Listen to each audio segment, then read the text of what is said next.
It was supposed to be a simple checkup.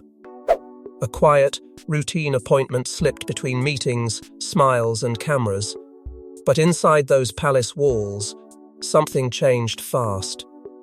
A doctor's expression tightened. A file was closed too quickly. A private phrase was spoken in a tone that didn't belong in a routine room.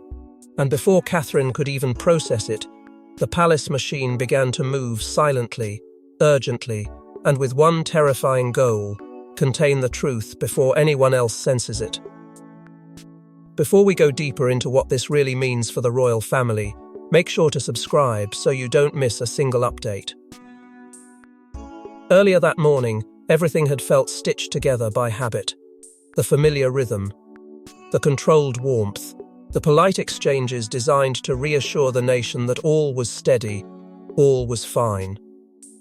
Catherine had done what she always did, carried the weight lightly, made it look effortless, made it look like nothing ever reached her. But the palace has a way of punishing people who appear too strong for too long. Because strength invites expectations, and expectations invite consequences. By the time she arrived for the appointment, she wasn't thinking in headlines, she was thinking in minutes. A routine check. A brief pause, then back to duty. That was the plan. Yet the moment she stepped into that clinical quiet, she felt it something subtle. Something wrong. Not pain, not sickness, not even dread at first. It was the shift in people, the change in posture, the way professionals who should have been calm suddenly grew careful, formal, almost rehearsed, as if every word now had to pass through an invisible filter before it could reach her. She answered simple questions and watched how the room responded to the answers. She caught the quick glances exchanged when they thought she wasn't looking. She noticed how one staff member stood a little closer to the door than necessary, like a guard pretending to be furniture. Then came the moment that sealed it. The senior aide, someone Catherine did not expect to see anywhere near a medical appointment, was quietly summoned. Not invited, summoned. And it wasn't done with panic. It was done with the cold efficiency of a system that already knows what to do when something threatens the crown. That's when Catherine understood the emotion in the air wasn't sympathy. It wasn't concern. It was fear. And fear has a different temperature. Fear makes people polite in a way that feels like a warning. Fear makes them speak softly, not to comfort you, but to control the space around you. Catherine felt it settle on her shoulders as the conversation narrowed, as answers became careful, as reassurance arrived too quickly and with too little detail. The palace didn't feel like a home in that moment. It felt like an institution closing ranks. Somewhere behind the scenes, the palace medical unit, the discreet, untouchable body that exists to protect the monarchy from crisis, began to wake up. It wasn't simply about tests or results. It was about risk, about timing, about what the public must never sense until the palace decides they are allowed to. Catherine could almost hear the calculations taking shape around her. Health versus image, truth versus stability, a woman's private reality versus a machine trained to survive any storm. And still, she tried to keep her voice steady. She tried to read faces instead of files. She tried to find one honest person in the room. But honesty is dangerous inside a palace, and danger always triggers procedure. A phrase was murmured too low to be offered to her, but not low enough to hide completely, and then the final instruction came, sharp and chilling in its simplicity. Like a lock clicking into place. No one outside this corridor. But the real shock wasn't what the doctors noticed, it was what the palace did next, as if they'd been waiting for this moment all along. The moment the corridor door closed behind Catherine, the palace didn't feel like marble and tradition anymore. It felt like a system with a pulse fast, alert, defensive, responding to a threat it could not afford to name out loud. Within hours, the palace wasn't reacting like a family, it was reacting like a government. Phone calls became whispers. Calendars were adjusted without explanation. Trusted staff were redirected, and a familiar circle around Catherine began to shrink. Not because she asked for space, but because someone decided she needed to be managed. And when the silence protocol quietly activated, it didn't just protect Catherine, it protected the crown, even if that meant protecting it from her. The silence protocol wasn't written on a wall, and it wasn't announced with a meeting. It lived in the way people suddenly stopped speaking in complete sentences. It lived in the pauses between questions and answers. It lived in the strange new choreography of the palace: who could enter which corridor, who was allowed to carry messages, who suddenly didn't have clearance for things they'd handled for years. Catherine felt it immediately, like invisible hands rearranging the air around her. This wasn't care. This was containment. The palace had a playbook for destabilizing events, and it had just opened to a page that was never meant to be seen by the person at the center of it. By that evening, staff were being quietly reminded of the rules they thought they already understood. Not with threats, with forms, with routine confirmations that didn't feel routine at all. NDAs were referenced the way prayers are referenced automatically, unquestioned, sacred. Access was controlled with a precision that made Catherine's skin prickle. Information wasn't shared, it was portioned. Doctors spoke to doctors, aides spoke to aides, press staff spoke only to their director, and everyone spoke in the language of caution. The details of the appointment, what was discussed, what was noted, what was suspected, were compartmentalized into little locked boxes, each held by someone who only knew enough to do their part and not enough to challenge the whole. And then the press office received something that sent a cold wave through the building, a prepare but don't publish brief. Not a statement, not an update. A template, the kind of narrative that could be dropped into the world at a moment's notice, as if the palace were simply waiting for the right weather to release it. Catherine didn't see the document, but she could feel its existence in the new stiffness of the people around her. The sudden rehearsed warmth, the way concern became performative, controlled, packaged. It was a warning without words. The palace already had a story ready whether or not it matched her reality. Her schedule began to change so smoothly that it almost looked natural. Appearances were reviewed, engagements were postponed. Entire commitments disappeared under gentle phrases like family priorities and private time.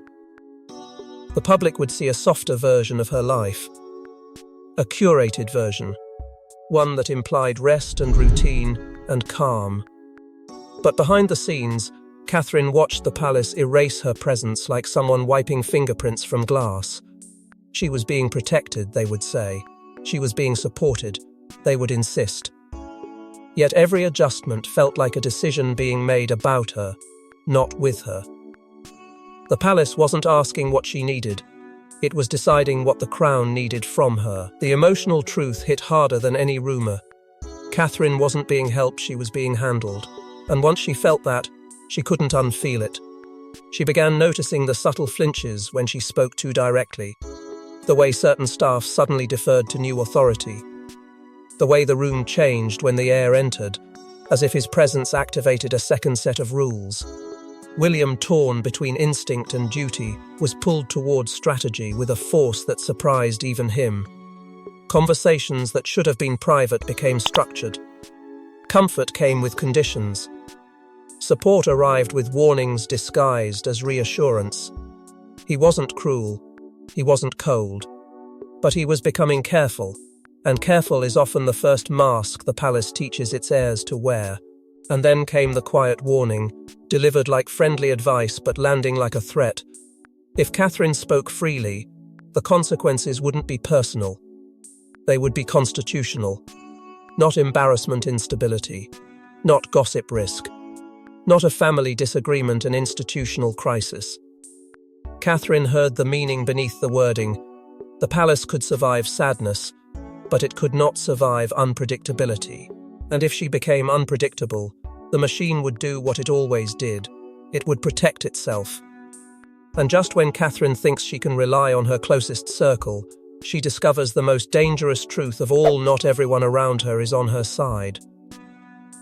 There are moments when people don't lie with words, they lie with pauses. Catherine noticed the pause, a fraction of a second too long before reassurance, a glance exchanged between professionals who didn't expect her to be watching.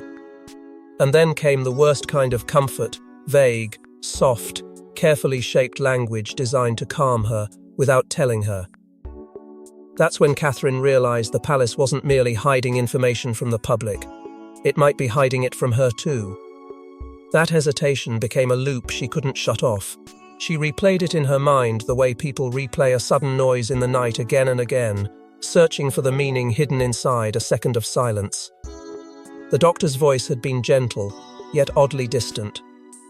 The words were smooth, careful, and strangely empty, as if reassurance had been poured into a mold and handed to her without warmth. Each time she tried to ask something direct, the answers slid sideways into polite fog. "We'll monitor, we'll review, we'll discuss soon." Soon became the most terrifying word in the room, because it meant not now, and not now meant not you. She started noticing the palace's medical hierarchy in the way staff moved. Not all white coats held equal power. Some spoke only after others had left the room, some avoided her eyes altogether. And one figure, quiet, tense, almost human in their discomfort, lingered just long enough to suggest the truth was heavier than the palace wanted it to be. A nurse, an assistant, an older physician, who'd known her before the machinery tightened around her life. The kind of person who looked like they wanted to say something, but had been trained not to. That conflicted presence didn't calm Catherine. It confirmed her fear. Because her fear wasn't simply about what might be wrong. It was about losing control of her own life inside a system that could relabel her existence with one signature. And once that fear takes root, it changes you. Catherine stopped waiting for clarity and began looking for it. Quietly at first, small questions, small checks, small attempts to piece together what wasn't being said. Then bolder. She asked for summaries and received versions that felt edited. She asked who had access and learned. In a tone too calm to be innocent, that access had been restricted. Not for her well-being. For security. Security from what? From panic? From the press? Or from her? In the palace, secrets aren't just whispered, they're filed, stamped and locked away. Catherine didn't go looking for drama.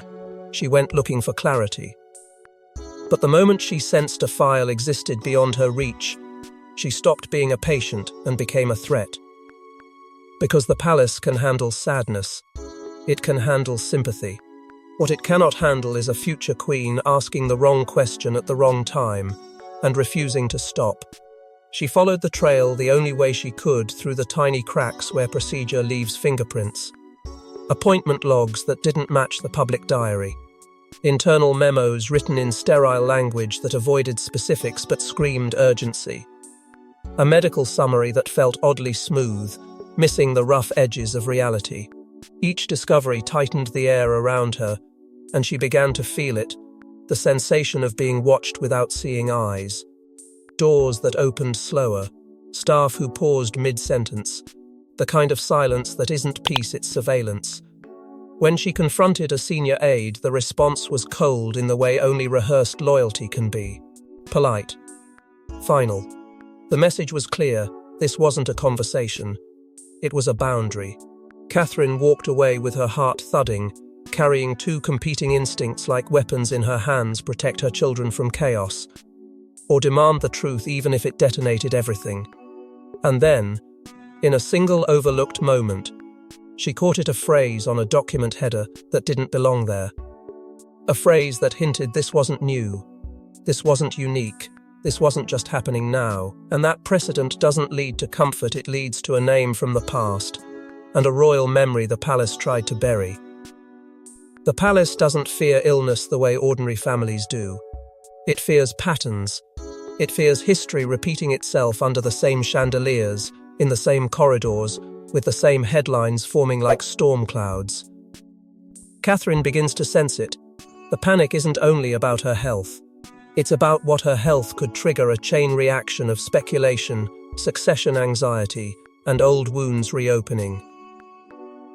And once she connects the dots to a buried scandal from years ago, she understands why everyone looks terrified. Because this wasn't the first time the institution had stared into uncertainty and decided that truth was a luxury it couldn't afford. Long before Catherine ever walked these corridors as the beloved, steady figure the public trusted, there had been another crisis, one the palace never speaks about directly, one that's been scrubbed into polite silence and coded language. Not a story told over dinner, a story stored in procedure. It was the kind of event that taught the palace a cruel lesson. Sympathy can curdle. The same crowd that rallies around you today can turn tomorrow, not because they hate you, but because they don't know what to believe. And in that fog, rumors don't just spread, they settle like dust on everything, staining even the people who never asked to be part of it. Catherine could feel that old memory living inside the palace's reaction. The speed, the precision, the way schedules didn't merely adjust, they tightened. The way staff didn't merely worry, they coordinated. She wasn't being treated like a woman going through something frightening. She was being treated like a spark near dry paper. And the palace's obsession with stability, succession, nerves, optics, the sacred performance of continuity rose to the surface with terrifying clarity. Suddenly, she understood why the language around her felt unnatural. It wasn't comfort, it was strategy. Not how are you, but how do we manage what you represent? Then she saw the architect behind it all, not as a villain with dramatic flair, but as the most dangerous kind of person, calm, experienced, and convinced they are saving the realm. A private secretary who speaks in careful phrases, a senior doctor who measures every word, a press chief who can turn panic into a narrative in a single afternoon. Someone in that tight triangle had designed the crisis playbook, and now it was unfolding exactly as intended. Catherine could feel herself being repositioned, reshaped into a symbol whose edges needed smoothing for public consumption. The emotional punch of it landed deep. She wasn't being protected, she was being placed like a piece on a board where the crown always moves first. And then came the twist that made her stomach drop. A leak. Not a full story. Not even a detail. Just a tiny fragment, enough to create a ripple, enough to trigger blame. The palace turned inward the way living organisms do when they sense infection. Conversations shifted. Names were quietly evaluated. Loyalty was tested not by what people said, but by what they refused to ask.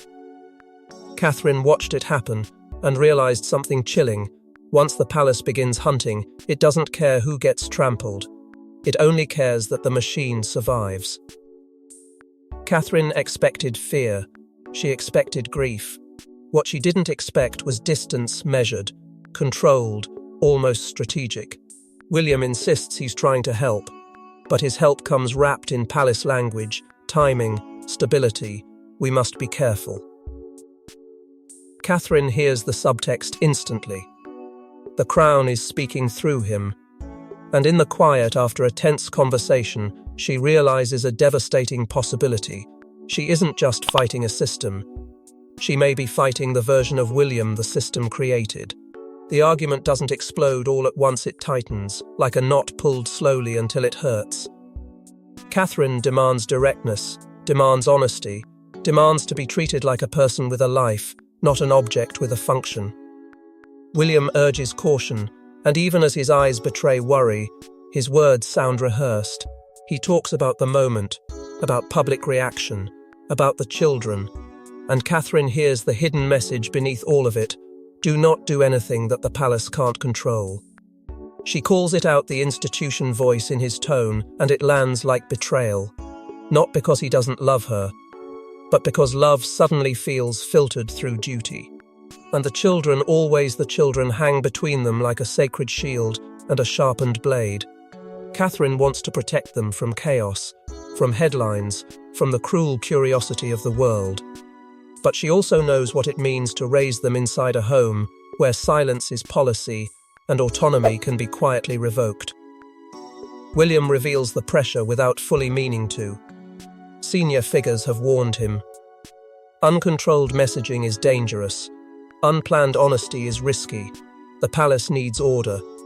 The crown needs stability. And the more he repeats those words, the more Catherine realizes she has become a crisis to be managed, even in her own marriage. That's when she reaches her breaking point, not the kind that screams, but the kind that becomes frighteningly calm.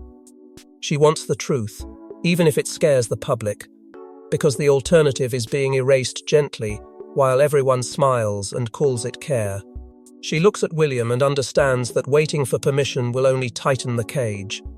If the palace has decided what her life must look like, then she will have to take control in the only way left, by moving first, quietly, decisively, and without warning. Because if the palace won't give her answers, and William won't stand beside her, then Catherine turns to the one place the palace can't fully control: the outside world. It starts with a whisper.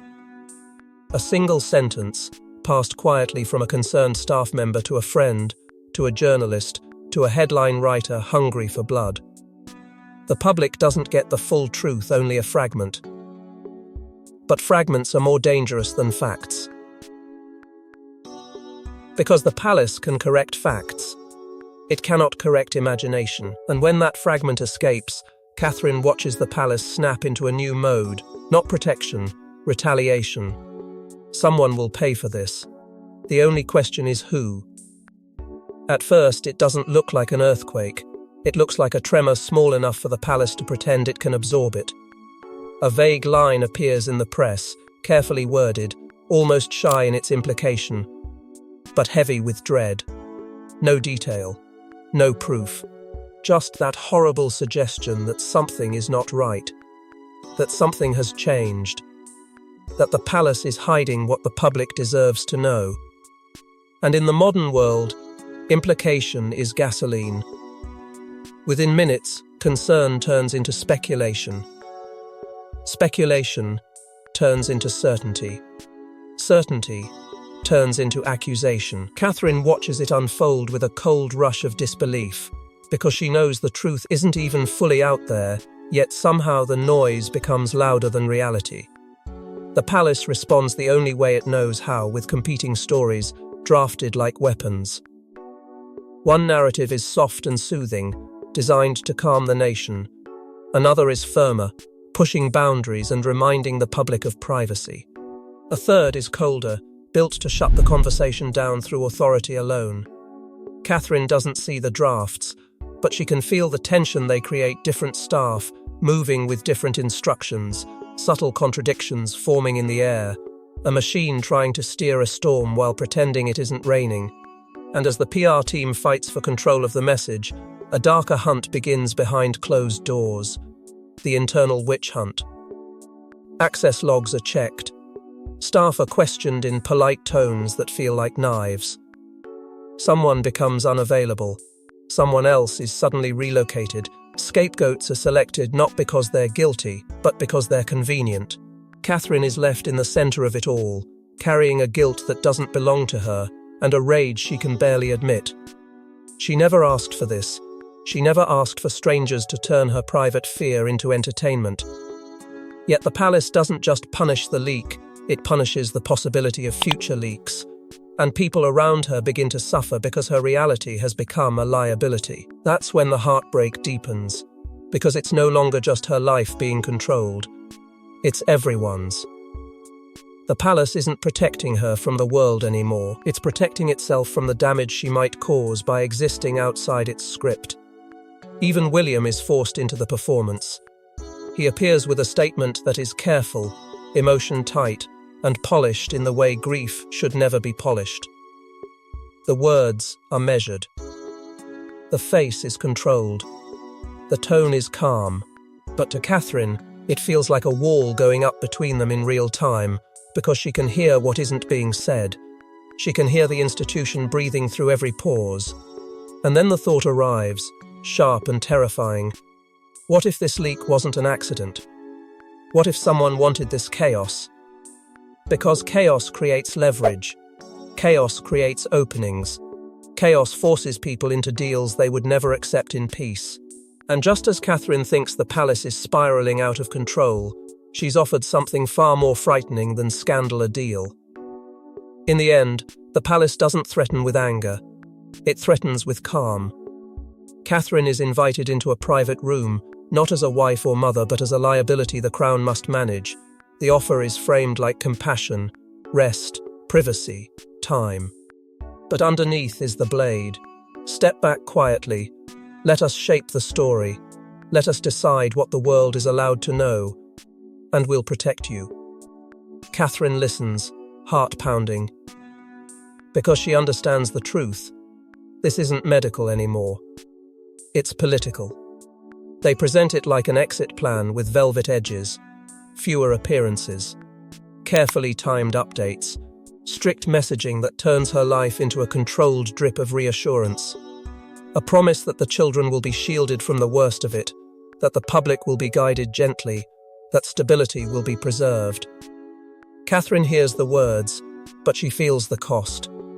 Because protection in the palace often means permission to exist in the form the institution approves.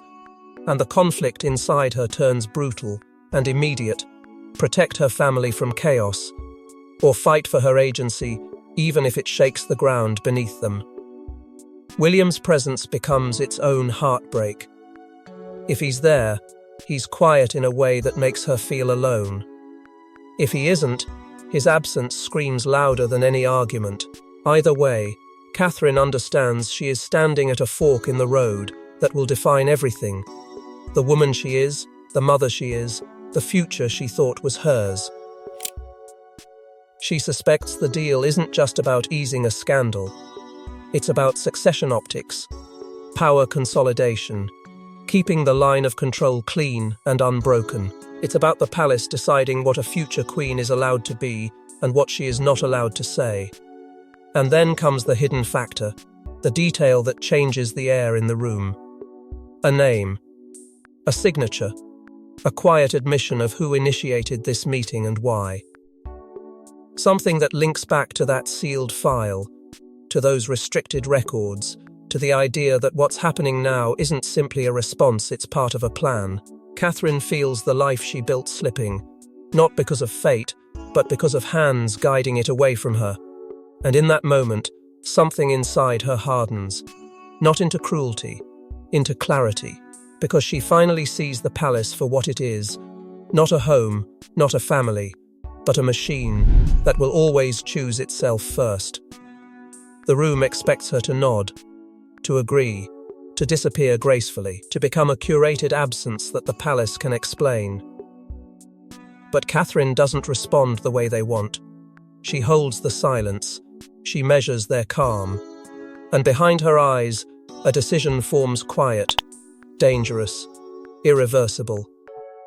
Because if the palace believes she will step back and surrender the truth, then the palace has misunderstood the kind of strength that survives fear. Because the palace assumed Catherine would disappear quietly, but they forgot one thing: when a woman has nothing left to lose, she becomes the most dangerous force in the room. Thanks for watching. Please don't forget to like and subscribe, and we will see you in next one.